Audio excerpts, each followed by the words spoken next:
Hey, what's up guys? This is Anthony from Anthony's Customs, and for this review we're looking at the Wolverine Marvel Legends Cyclops figure. Is this Ultimate Cyclops? I don't know, I've lost track at this point. I think it's the Ultimate Cyclops. But then again, I think maybe Ultimate Cyclops hat was the short-sleeved version with his hair showing. I don't know, you guys can tell me. Either way, here he is. This is the one that has the piping and the three-way piping on the top and the X thing there, so that's him. None of it is sculpted at all. This is a completely blank body, same as Black Panther, except new hands and new head. Obviously, they're not going to resculpt a new body every time they need to, but if they're not going to give us a new sculpt to accentuate the character like this guy would have the yellow parts sculpted, the paintwork needs to be good, and it's just kind of average to poor. A lot of the yellow parts are see-through. You can see a lot of blue coming through. Hopefully you can see that on camera. It's a little hard to see, I think, for you guys, but in person it's very easy to see.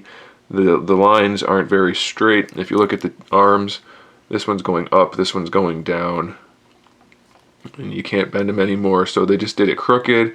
They don't line up very well.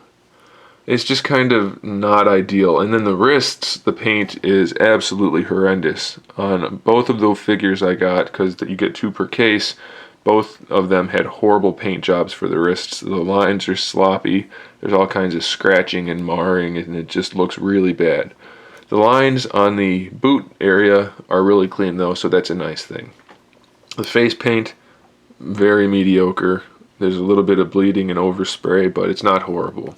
As far as the articulation goes, it's the same as you guys have seen before on this figure. The head goes forward and back. Swivel, it's one of these, so nothing new there. Shoulders are ball hinged. It's the same thing as Black Panther, Bucky Cap, US Agent. Bicep swivel, double jointed elbows, wrist swivel. The wrist does have a pivot in it this time, and he does have the beam fingers, so that's good, I guess. People like that, so it's okay. Not going to complain about that, except you're pretty limited in posing, because otherwise you can give him like a shot glass or a cigar that's really big, maybe a burrito, or you can have him using his visor. That's really all you can do with that hand, but whatever. This hand's a fist, same articulation though, so that's cool. It does have a good ab crunch, good waist swivel, T-jointed hips, so that's nice. Cut joint for the thigh there, not ideal, but what are you going to do? And the double jointed knee, swivel at the top of the boot, new ankles with the pivot and the rocker. One thing I want to point out here is the boots are textured, just like the Bucky Cap ones, because he was the first one they made, I suspect. Funny thing is, more figures have used this mold that don't need textured boots than those that do, so I think it would have been more prudent for them to... Is prudent the right word? I'm not sure it is.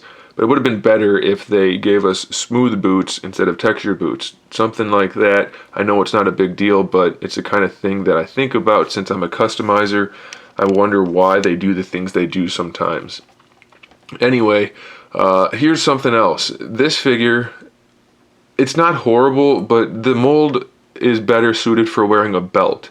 There's something odd in his abdominal and crotch region. It just looks a little weird. Maybe it's how high up the cut joint is.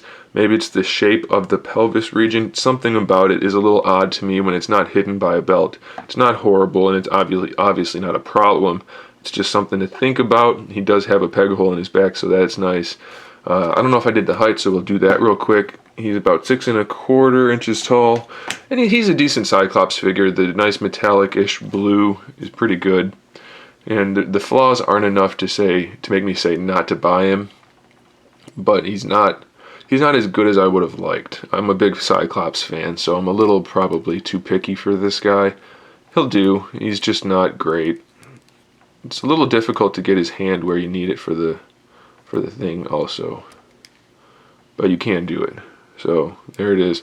There's Cyclops. Thanks for watching, guys. Stay tuned for more figure reviews, custom figures, and other good stuff. In the meantime, keep collecting.